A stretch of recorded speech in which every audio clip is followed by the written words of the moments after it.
हाँ जी, ਸਕਰੀਨ ਤੇ ਤੁਸੀਂ ਅਗਲਾ ਪ੍ਰਸ਼ਨ ਦੇਖ ਰਹੇ ਹੋ। ਪਹਿਲਾ ਮੁਗਲ ਸਮਰਾਟ ਕੌਣ ਸੀ? ਆਪਸ਼ਨ ਹਨ ਇਬਰਾਹਿਮ ਲੋਧੀ, ਬਾਬਰ, ਔਰੰਗਜ਼ੇਬ ਜਾਂ ਬਹਾਦਰ ਸ਼ਾਹ ਜ਼ਫਰ। ਹਾਂਜੀ, ਤੁਸੀਂ ਜਾਣਦੇ ਹੋ ਕਿ 1526 ਨੂੰ ਪਾਣੀਪਤ ਦੀ ਪਹਿਲੀ ਲੜਾਈ ਹੋਈ ਸੀ, ਜਿਸ ਵਿੱਚ ਬਾਬਰ ਨੇ ਇਬਰਾਹਿਮ ਲੋਧੀ ਨੂੰ ਹਰਾਇਆ ਸੀ ਅਤੇ ਮੁਗਲ ਸਾਮਰਾਜ ਦੀ ਸਥਾਪਨਾ ਕੀਤੀ ਸੀ।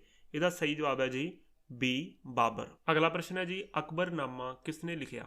ਆਪਸ਼ਨ ਹਨ ਅਬੁਲ ਫਜ਼ਲ, ਮਹਿਰੂਨਿਸਾ, ਨੂਰਜਹਾਂ ਜਾਂ ਉਪਰੋਕਤ ਵਿੱਚੋਂ ਕੋਈ ਨਹੀਂ। ਜਿਹੜਾ ਅਕਬਰਨਾਮਾ ਹੈ ਇਹ ਅਬੁਲ ਫਜ਼ਲ ਨੇ ਲਿਖਿਆ ਹੈ, ਇਹ ਆਪਸ਼ਨ ਬਿਲਕੁਲ ਸਹੀ ਹੈ। ਇਸੇ ਤਰ੍ਹਾਂ ਬਾਬਰਨਾਮਾ ਜਿਹੜਾ ਹੈ ਉਹ ਬਾਬਰ ਨੇ ਲਿਖਿਆ ਤੇ ਤੁਝਕੇ ਜਹਾਂਗੀਰੀ ਜਹਾਂਗੀਰ ਨੇ ਲਿਖੀ ਹੈ। ਇਹ ਕੁਝ ਪ੍ਰਸਿੱਧ ਇਤਿਹਾਸਕ ਮੁਗਲਾਂ ਨਾਲ ਸੰਬੰਧਿਤ ਪੁਸਤਕਾਂ ਹਨ।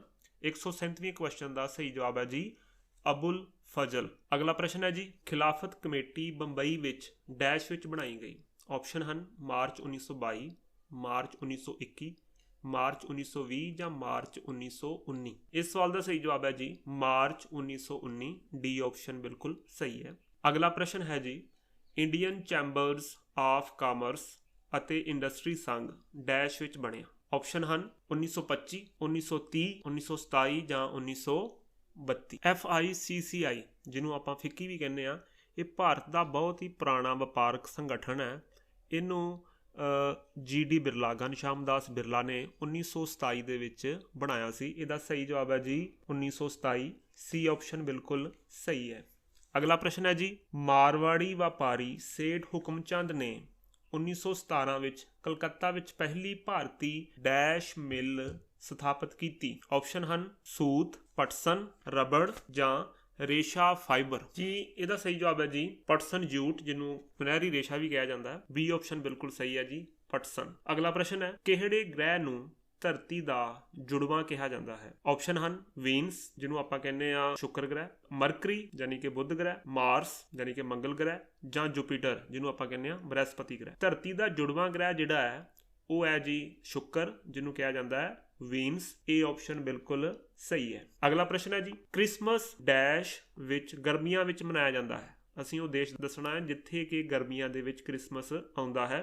ਆਪਸ਼ਨ ਹਨ ਜਾਪਾਨ, ਭਾਰਤ, ਆਸਟ੍ਰੇਲੀਆ ਜਾਂ ਇਹਨਾਂ ਵਿੱਚੋਂ ਕੋਈ ਵੀ ਨਹੀਂ। ਇਸ ਸਵਾਲ ਦਾ ਸਹੀ ਜਵਾਬ ਹੈ ਜੀ ਸੀ ਆਪਸ਼ਨ ਆਸਟ੍ਰੇਲੀਆ। ਅਗਲਾ ਪ੍ਰਸ਼ਨ ਹੈ, ਕਿਹੜੇ ਸਥਾਨ ਵਿੱਚ ਸੰਸਾਰ ਦਾ ਸਭ ਤੋਂ ਵੱਧ ਗਰਮ ਮਾਰੂਥਲ ਸਹਾਰਾ ਮਾਰੂਥਲ ਸਥਿਤ ਹੈ? ਆਪਸ਼ਨ ਹਨ ਅਫਰੀਕਾ, USA, ਭਾਰਤ ਜਾਂ ਚੀਨ। ਜਿਹੜਾ ਸਹਾਰਾ ਮਾਰੂਥਲ ਹੈ ਇਹ ਅਫਰੀਕਾ ਦੇ ਵਿੱਚ ਸਥਿਤ ਹੈ। ਸਹਾਰਾ ਮਾਰੂਥਲ, ਇਹਦੀ ਜਿਹੜੀ ਲੰਬਾਈ ਹੈ ਉਹ 4800 ਕਿਲੋਮੀਟਰ ਹੈ, ਇਹਦੀ ਚੌੜਾਈ 1800 ਕਿਲੋਮੀਟਰ ਹੈ। ਇਹ ਲਗਭਗ 92 ਲੱਖ ਸਕੁਅਰ ਕਿਲੋਮੀਟਰ ਦੇ ਵਿੱਚ ਫੈਲਿਆ ਹੋਇਆ ਹੈ ਤੇ ਇਹ ਬਹੁਤ ਹੀ ਵੱਡਾ ਗਰਮ ਮਾਰੂਥਲ ਹੈ। ਅਗਲਾ ਪ੍ਰਸ਼ਨ ਹੈ ਜੀ, ਬਹਾਦਰ ਸ਼ਾਹ ਜ਼ਫਰ ਦੀ ਮੌਤ ਰੰਗੂਨ ਜੇਲ੍ਹ ਵਿੱਚ ਨਵੰਬਰ ਡੈਸ਼ ਵਿੱਚ ਹੋਈ। ਆਪਸ਼ਨ ਹਨ 1860, 1861, 1862 ਜਾਂ 1863। ਜਿਹੜਾ ਬਹਾਦਰ ਸ਼ਾਹ ਜ਼ਫਰ ਹੈ ਇਹ ਮੁਗਲ ਸਾਮਰਾਜ ਦਾ ਆਖਰੀ ਸ਼ਹਿਨਸ਼ਾਹ ਸੀ। ਇਹਦੀ ਜਿਹੜੀ ਮੌਤ ਹੈ ਉਹ ਨਵੰਬਰ 1862 ਦੇ ਵਿੱਚ ਹੋਈ ਹੈ। ਇਹਦਾ ਜਨਮ ਅਕਤੂਬਰ 1775 ਦੇ ਵਿੱਚ ਹੋਇਆ ਸੀ। ਇਹ ਇੱਕ ਸ਼ਾਇਰ ਵੀ ਸੀ। ਇਸ ਸਵਾਲ ਦਾ ਸਹੀ ਜਵਾਬ ਹੈ ਜੀ 1862। ਅਗਲਾ ਪ੍ਰਸ਼ਨ ਹੈ ਜੀ, ਦੀ history of the loss of Vietnam ਕਿਤਾਬ ਕਿਸ ਦੁਆਰਾ ਲਿਖੀ ਗਈ? ਆਪਸ਼ਨ ਹਨ ਫੈਨ ਬੋਈ ਚਾਊ, ਫੈਨ ਚੂ ਤਿਰਾਹਨ, ਲਿਆਂਗ ਕੀ ਚਾਊ, ਹੋ ਚੀ ਮਿਨ। ਜਿਹੜੀ ਦੀ history of the loss of Vietnam ਕਿਤਾਬ ਹੈ ਇਹ ਫੈਨ ਬੋਈ ਚਾਊ ਦੁਆਰਾ ਲਿਖੀ ਗਈ ਸੀ। ਇਹ ਚਾਈਨੀਜ਼ ਭਾਸ਼ਾ ਦੇ ਵਿੱਚ ਕਿਤਾਬ ਹੈ ਤੇ ਇਹ 1905 ਦੇ ਵਿੱਚ ਪਬਲਿਸ਼ ਹੋਈ ਸੀ। ਇਹਦਾ ਸਹੀ ਜਵਾਬ ਹੈ ਜੀ ਫੈਨ ਬੋਈ ਚਾਊ। ਇਹ ਆਪਸ਼ਨ ਬਿਲਕੁਲ ਸਹੀ ਹੈ। ਅਗਲਾ ਪ੍ਰਸ਼ਨ ਹੈ, ਭਾਰਤ ਦੀ ਕੇਂਦਰੀ ਸਰਕਾਰ ਦੁਆਰਾ ICSSR ਦੀ ਸਥਾਪਨਾ ਕਦੋਂ ਕੀਤੀ ਗਈ ਅਤੇ ਇਸ ਦਾ ਪੂਰਾ ਨਾਮ ਦੱਸੋ? ਆਪਸ਼ਨ ਹਨ 1967 Indian council of social study research, 1969 Indian council of social science research, 1969 Indian conference for social science research, 1969 Indian council for social service research. ਇਸ ਸਵਾਲ ਦਾ ਸਹੀ ਜਵਾਬ ਹੈ ਜੀ 1969 Indian council of social science research. B option ਬਿਲਕੁਲ ਸਹੀ ਹੈ ਜੀ। ਅਗਲਾ ਪ੍ਰਸ਼ਨ ਹੈ, ਬਲੂਮ ਦੇ ਮੌਲਿਕ ਵਰਗੀਕਰਨ ਅਨੁਸਾਰ ਕਿੰਨੇ ਕਾਰਜ ਖੇਤਰ ਹਨ? ਆਪਾਂ ਡੋਮੇਨ ਦੱਸਣੇ ਹਨ। ਆਪਸ਼ਨ ਹਨ 2, 3, 4 ਜਾਂ 6। ਬਲੂਮ ਟੈਕਸੋਨੋਮੀ ਦੇ 3 ਡੋਮੇਨ ਆਫ ਲਰਨਿੰਗ ਹਨ।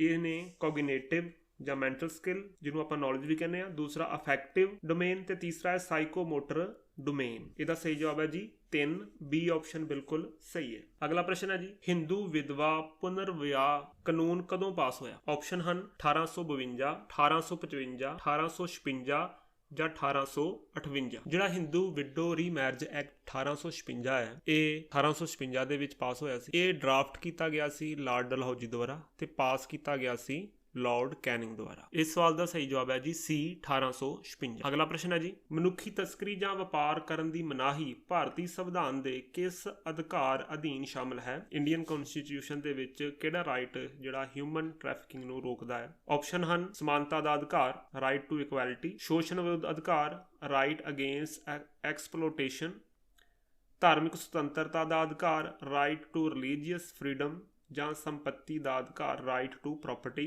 ਮਨੁੱਖੀ ਤਸਕਰੀ ਜਾਂ ਵਪਾਰ ਕਰਨ ਦੀ ਮਨਾਹੀ ਦਾ ਅਧਿਕਾਰ ਹੈ, ਇਹ ਹੈ ਜੀ ਸ਼ੋਸ਼ਣ ਵਿਰੁੱਧ ਅਧਿਕਾਰ, ਬੀ ਆਪਸ਼ਨ ਬਿਲਕੁਲ ਸਹੀ ਹੈ ਜੀ। ਅਗਲਾ ਪ੍ਰਸ਼ਨ ਹੈ ਜੀ, ਸਵੈ ਸਹਾਇਤਾ ਸਮੂਹ ਸੈਲਫ ਹੈਲਪ ਗਰੁੱਪ ਵਿੱਚ ਬਚਤ ਅਤੇ ਕਰਜ਼ੇ ਨਾਲ ਸੰਬੰਧਿਤ ਫੈਸਲੇ ਕਿਸ ਦੁਆਰਾ ਲਏ ਜਾਂਦੇ ਹਨ? ਆਪਸ਼ਨ ਹਨ ਬੈਂਕ ਦੁਆਰਾ, ਮੈਂਬਰਾਂ ਦੁਆਰਾ, ਗੈਰ ਸਰਕਾਰੀ ਸੰਸਥਾ ਦੁਆਰਾ ਜਾਂ ਇਹਨਾਂ ਵਿੱਚੋਂ ਕੋਈ ਵੀ ਨਹੀਂ। ਸੈਲਫ ਹੈਲਪ ਗਰੁੱਪ ਦੇ ਵਿੱਚ ਜਿਹੜੇ ਇਸ ਤਰ੍ਹਾਂ ਦੇ ਫੈਸਲੇ ਨੇ ਉਹ ਮੈਂਬਰਾਂ ਦੁਆਰਾ ਲਏ ਜਾਂਦੇ ਨੇ, ਬੀ ਆਪਸ਼ਨ ਬਿਲਕੁਲ ਸਹੀ ਹੈ। ਇਸ ਦੇ ਨਾਲ ਹੀ ਅਸੀਂ ਜੋ ਦਸੰਬਰ 2021 ਦੇ ਵਿੱਚ ਪੰਜਾਬ ਟੈਟ ਦਾ ਪੇਪਰ 2 ਦਾ ਸੋਸ਼ਲ ਸਟੱਡੀ ਵਾਲਾ ਪੋਰਸ਼ਨ, ਉਹਦਾ ਆਪਾਂ ਸਾਰੇ ਕੁਐਸਚਨ ਸੋਲਵ ਕਰ ਲਏ ਨੇ। ਉਮੀਦ ਹੈ ਤੁਹਾਨੂੰ ਸਾਰੇ ਕੁਐਸਚਨ ਸਹੀ ਤਰ੍ਹਾਂ ਸਮਝ ਆ ਗਏ ਹੋਣਗੇ। ਮੈਂ ਇਹਨਾਂ ਤਿੰਨਾਂ ਜੋ 3 ਪਾਰਟ ਦੇ ਵਿੱਚ ਆਪਾਂ ਇਹ ਵੀਡੀਓ ਰਿਕਾਰਡ ਕੀਤੀ ਹੈ, ਇਹਨਾਂ ਤਿੰਨਾਂ ਨੂੰ ਇਕੱਠੇ ਕਰਕੇ ਮੈਂ ਇੱਕ ਵੀਡੀਓ ਅਪਲੋਡ ਕਰ ਦੇਵਾਂਗਾ ਤੇ ਵੀਡੀਓ ਦੀ ਡਿਸਕ੍ਰਿਪਸ਼ਨ ਦੇ ਵਿੱਚ ਇਸ ਵੀਡੀਓ ਦੀ PDF ਹੋਏਗੀ।